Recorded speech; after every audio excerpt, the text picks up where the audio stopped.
Somebody whistles back, you know. Just wondering, something small. I have to think about that and get back to you. All right, so then, you know, for bigger boats and everything, got different plugs, got wooden plugs, you know, because you never know when you're gonna get a puncture into your hull. So I got different size plugs, you know, I could have a lot or I could have fewer, but got a couple different ones. A lot of times, like the hose breaks, you know, you could need a plug because the hose will part. I remember one time I was running, someone mentioned in Newport, I was on a Nautilus and the hose came off of a through hole. And this is coming into the boat, so, you know, if I would have had something like this, I could have plugged it there for a while without having to panic, you know, so it'd be nice to have something like this. So sometimes hoses do come off, you know, the hose clamps, they get old and they part, but they rust. One thing about salt water, you know, things can go bad. So, I mean, we're all fishermen, so we all have fishing line and stuff. And sometimes you're better off just buying something like this or augmenting it, making your own, having a kit, you know, because if you do go in the ocean, you want to be able to catch fish. A lot of things that other people bring, a lot of guys, you know, for their fish tank, you can bring spear guns. Like this guy, Steve Callahan, he was a sailboat guy, and he was at sea for like 76 days and survived. And I think two of the biggest things that allowed him to survive after watching the show was that he had a spear gun. He was able to spear fish. I think he might have fished a little. But he also had a water maker that he couldn't figure out how to work at first, but after he figured it out, it's like this little plastic bag, and salt water, you know, evaporates, and then somehow the fresh water goes into a little container in the middle or something. Anyhow, that's what saved his day for, he said 6 days. That's a long time to be on the water. But, you know, the thing is, you can live for 3 days without water, you can live for 3 weeks without food, so water being the primary thing. You know, I mean, I just basically brought this to remind you, say, that water is important. So in your ditch bag, probably a lot of water, or a way of making water, fresh water, is really important. There's all kinds of stuff in here, like there's a stuff called rescue tape that you can actually wrap around hydraulics, if your hydraulics is really high pressure oil hoses and stuff. And there's not too much stuff that would cure that outside of having a new hose. And a lot of guys swear by that. I have a Swiss Army knife, and I have a Gerber multiple tool. I have duct tape, I have baling wire, I have hoses, zip ties, you know, screwdrivers, extra spare batteries. It depends on your situation, whether you're on some giant yacht or your smaller vessel, you know, you could expand or you could scale down. The other thing I like to have all the time, and I use this all the time, is just glasses, hat, hoodies, buff.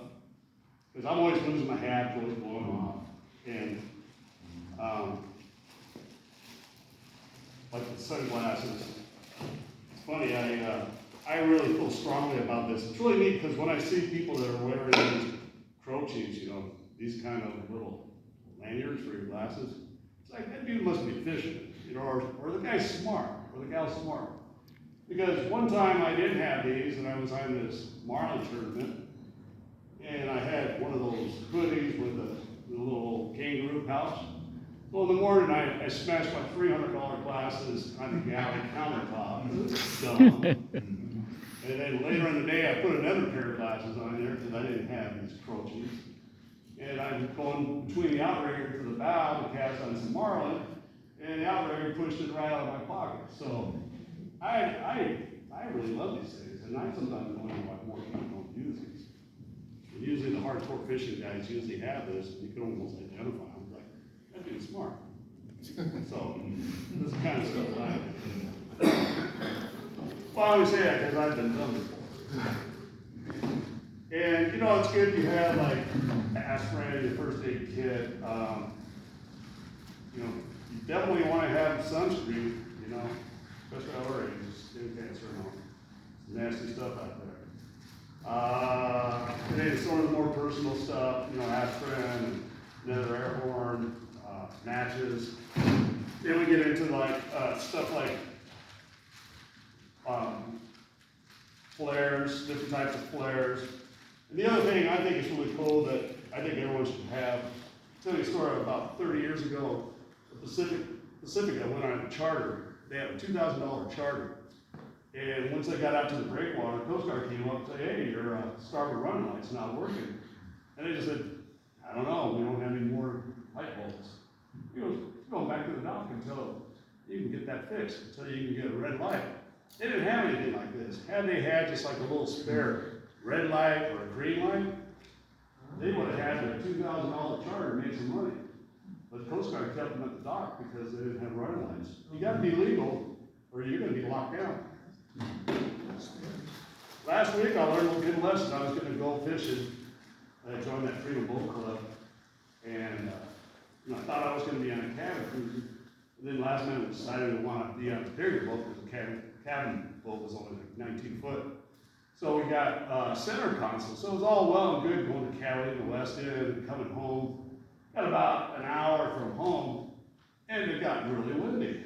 And my friend goes, you didn't tell me to bring, like foul weather gear because we were, going to be in the cabin. I go, well, shit changes, I mean, so I learned a really good lesson. Up until that point, now this is in my bag all the time. I had 2 ponchos, just to keep the water off. Because by the time we got back to the dock, we were soaked, we were cold. And I thought I was, smarter than that, but apparently not. So it's a very powerful little room that takes. Keep yourself dry, it makes a big difference. So I would recommend that. And then seine cord is always a good thing to have. Some kind of cord like this. If you ever get in a situation, or these little clips, like if you ever get in the water with a bunch of people, or whatever, you should be all tied together. You don't want someone drifting away from the group, because if you're in the water for a long time, you get hypothermia and you lose your grip. So you want to tie everyone together, and you're a bigger target to spot, say if a search and rescue is looking for you. So you want to tie yourself together, and this can come in handy for so many things. Just a couple of little items that most people don't have that I kind of dig. I've had to dive under the boat to cut fishing lines, cargo nets. I actually ran over an anchor line that had been abandoned, but the line floated. So I'm driving around my 6-pack boat, and all of a sudden I start driving around and like this. The prop actually sucked up the line, it was anchored, and pulled me backwards, and it was just the weirdest feeling. But the water was in winter time, so I had to dive in the water, and I'm diving down there, trying to cut off the line from the prop. I didn't even have a mask or a snorkel. I definitely didn't have this. This gives you 3 minutes, it's called spare air. It's a nice little thing to have if you ever get a line prop, or you see a lobster that's grabbable during the season. You want to have this. And it's not that much money, And how it works is I have a big tank, and it's got a little connection so that when I use my 3 minutes of air, then I just rehook it up again and give it a charge, and so then I have 3 minutes of air. And then I also have another whistle there. So it's a little vest that goes on here where it's easy to use. And then wetsuits, if you don't have one of those Gumby suits, survival suits, I would recommend bringing a wetsuit because, you want to keep hypothermia. That's what kills most people, is hypothermia. So if you put this on, you might even want to buy one or have one that's not really tight because just like the survival suits, you need to get into them behind the deck. Same thing with this, you need to put this on while you're still afloat. So you want to make sure this has a little more stretch to it, you can get into it fast, so it helps. And then you lose a lot of heat through your head and your feet, so having booties and a hoodie is also a good idea. And I just brought this too. It's just basically a blow up bag, so if you're in the water and you don't have any flotation devices, you can just blow this up. You don't have to worry about something not working like the charge of the CO2 charge. I would also say that, like for instance, this doesn't have flotation on it, So another thing you can augment this with is just put a bunch of, feathers on there. Utilize the flotation that you have on board the vessel. Yes, sir. What do you have for sculpin stings? Scope and stings. Well, most people just put it in hot water or hot coffee. I've used a meat tenderizer before, and I think it helps. And this is the funny thing, you mentioned scoping, because that's near and dear to my heart. I love scoping, the best eating fish in our area, I think. But the little ones, you know, everyone's tempted to take their needles out. Oh, I'm gonna shake this thing off. You shake it, it seems like at least a third or fourth of the time you get stuck. You know what scopings hurt you the most? The little ones. The big ones don't hurt that bad. The little ones will put you on your knees. They're just horrible. So never shake a scope off. Never. Because you're gonna get hurt. And that needle, I don't know if they have more poison or that it's just smaller and it goes deeper, but the little ones hurt. I used to think I could get used to them after a while, you know, man up kind of thing. But those little ones, gotta stay away from them. And there's a lot of other fish. I was gonna tell you a few things about fish, like things I've learned is white sea bass, big white sea bass, never shove your hands in their gill. Because when I was like 15, I did that at 40 pounds. I was so glad to lift the guy that caught the fish, and I was the backhand down in San Diego. That thing went and I was just bleeding all over. The other ones are lean cod. They'll cut you up pretty good too. Angel sharks, they're not angels. I tried to put one in the bag once. I came closest to losing a figure from an angel shark of all things. The guy wanted to keep it, and he wanted me to put it in his gunny sack. I opened the gunny sack, he held it, it just about bit my finger. Those suckers are fast. And the other thing's going on weird here in California is in Palos Verdes, we've been invaded by the 7 gill sharks. And they're aggressive. And all the divers that dive for the sea bass up there at PV, they are getting their sea bass eaten, and these things are even attacking them. It's really bizarre. It used to be the 7 gills were pretty much San Francisco, but they kind of found things conducive down here, and they like it here. And Howard, you tell me about the cormorants. Those cormorants, they're not indigenous. They're mean. They're mean, they bite, and I tell you what, for me, when I'm taking a hook out of a cormorant, I hang their neck over the rail because their claws, you say their teeth are bad, their claws Well, are that tearing hook you in up. their beak is what gets you. Yeah. Oh, yeah. The claws. Claws are horrible. I don't even attempt, like most seagulls and pelicans, I just grab their neck, extract the hook. Yeah. The cormorant, man, I hang their neck over the rail, I'm not gonna let those claws get me. Well, I could have done that, but mine was wrapped in my fishing line, and I wanted to get my lure back. Yeah, I'm lazy. So I had to do it a different But it's way. good to know these different Oh, type sure. things. Even, like you guys might know, Sean Morgan, he almost lost his eye to a pelican. Oh, And if he didn't have sunglasses on, when the thing kind of bit at him, I mean, I love pelicans, they see so, hey, you love them, you know, they're real docile. no, But they're the not. end of their beak is really sharp, if you've never seen it. And then thresher sharks, that's another one. Thresher sharks, they will whip the heck out of you. One half of their body is tail. And they've been known to almost nearly decapitate people, especially like the 700 to 800 pounders. But I've been slapped by 40, 50 pounders, and you know, the tail is half their body. I'm not worried about their mouth. Yeah. I'm worried about the tail. When the lure's stuck in it, that's the best. Well, that's where you hook them 95% of the time is in the tail, if you're fishing with a jig, Yeah. or a pollock. You ever had a wahoo jump in your boat? No, but I know all about it, and they're kind of crazy. Yeah. I do have a wahoo story. I was on with, Randy Toussaint. He says he used to be my pinhead, but I'm too old to even remember that. But he is a world-class captain, and he was running the XL, and we were at Alejo's, I hooked a tuna in the stern, and some other guy hooked a fish and ran it towards the bow.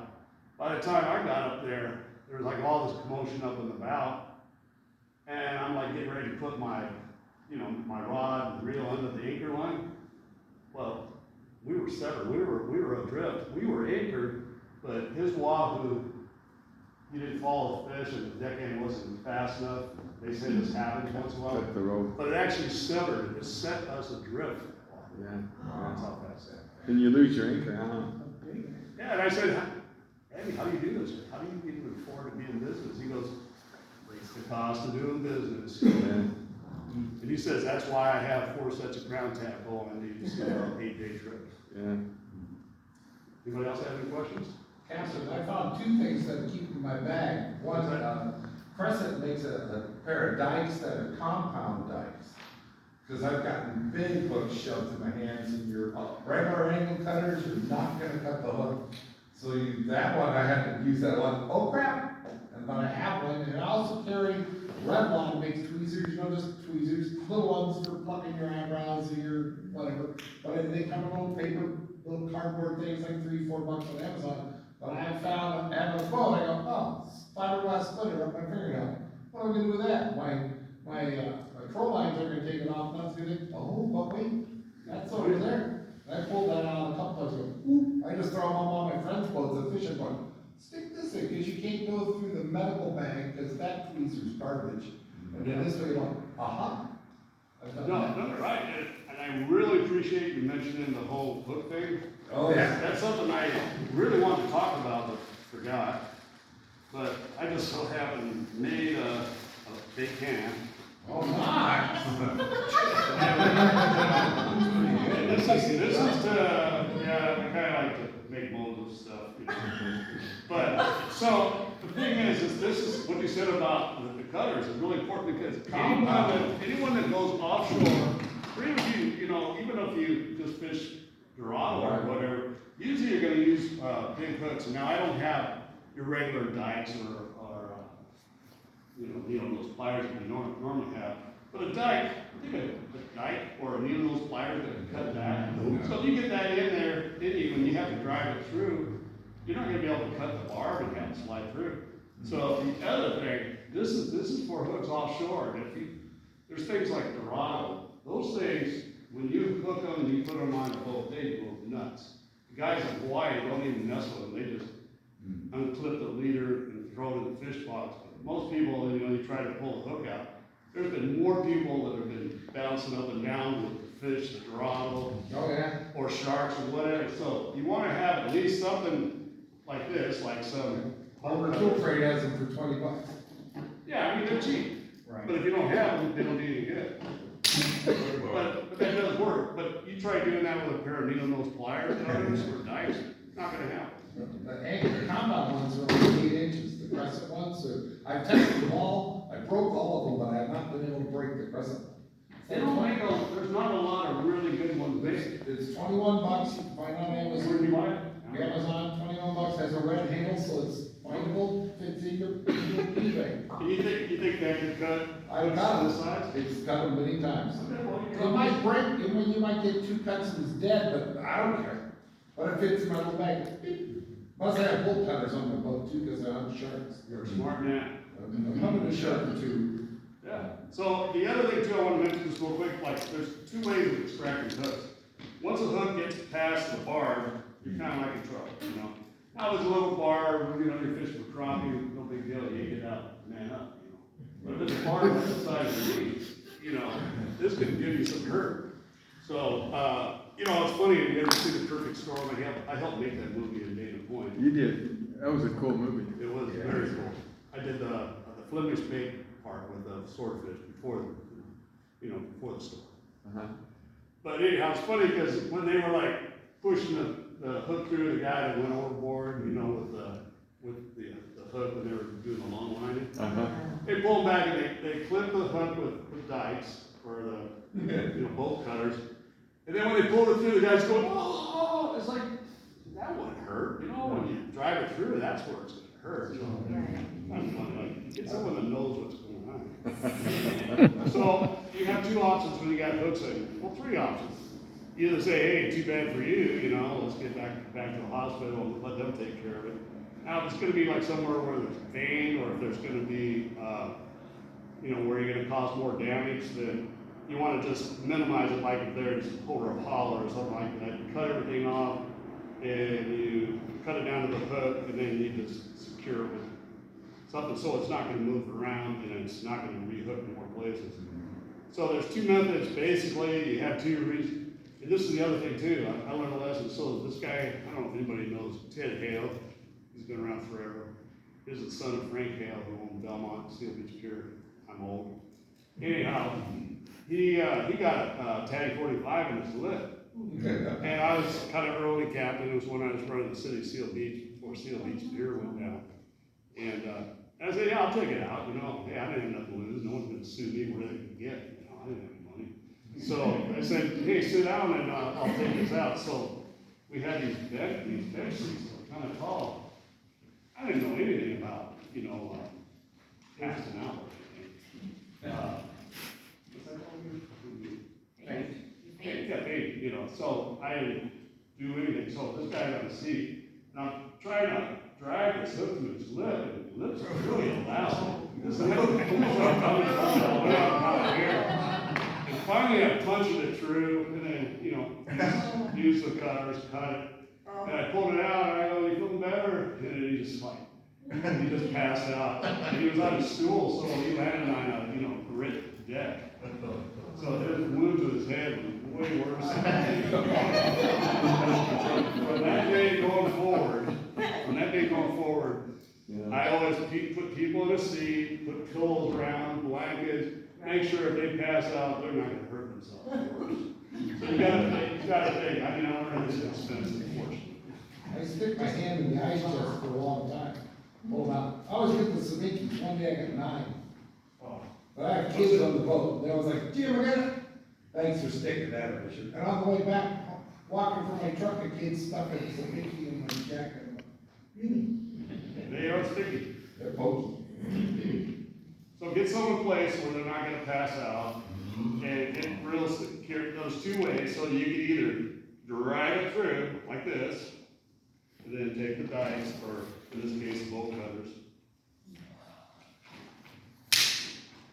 I hope I didn't hit it. Yeah, safety glass. She pulled through, it's got one hand. Or the other technique is where you know, you take the line and you dislodge the barb, and you put the line and you push it down, and then you pull quick. But if it's a really big barb, you might want to rethink that. If there's any chance of that you get sued, especially if you have anything like a house or any assets, you may want to rethink that. Yeah, anybody else have any questions? Yeah, the firemen do it with monofilament, but I don't know how. I would use, it depends on how big a hook is. If it's like a, you know, like a tuna hook or something, yeah, I don't think monofilament. No, I agree with you. 200 pound test. Maybe a smaller hook for freshwater or something. Yeah, freshwater. Uh-huh. Yes, sir. Yes, sir. Val and I were fishing in San Diego Bay 10 years ago, 15 years ago. Val got a crankbait in the back of her hand. And the tournament had just started. It was right in the middle of the back of her hand. And one of the hooks was stuck there. And I looked at her and I said, oh my God, I said, I've got to drive this through, get it out. No kidding. I said, well, hold on. I took that thing with the needle to the dikes and I cranked it and it just went, and didn't come through. It's like the skin just went like that. She started screeching and I went, oh my God. I said, okay, so, one more time, hold on. And I just, as hard as I could to pull that barb through, cut it off. She fished the rest of the tournament in the back of her hand. Looked like she needed to go to the hospital. It was completely swollen. But the second time, having to do it 2 times, that sharp little hook didn't go through. Wow. It didn't go It was through. so tough. Wow. Sounds like a lip. Ouch, exactly. Yeah. It's really, you know, if you're gonna do it, you gotta really kind of analyze it and first of all, see if you even should be doing it. Because, you know, you probably shouldn't in most cases. But you wanna get in a position so that there's no doubt it's gonna do exactly what it wants. Got it, yeah, I agree. Yes, sir. So, these boats, these sport fishing boats that, you know, bring lots of people on the boat, for fishing, do they have all this stuff? Like, are there any laws that require these companies to, you know, bring all these? Well, that's a good question. I mean, all boats are required to have, depending on the size, in the range. Like long range boats gonna have more expensive stuff than, you know, the soulless boats are gonna have way more expensive than the local boats. But it's to the point where a lot of stuff, you know, beyond, you know, your flares and your life jackets and life rings, fire extinguishers, you know, a lot of this stuff is just optional. A lot of guys probably have it just because it's bigger boats and they carry more stuff. But it's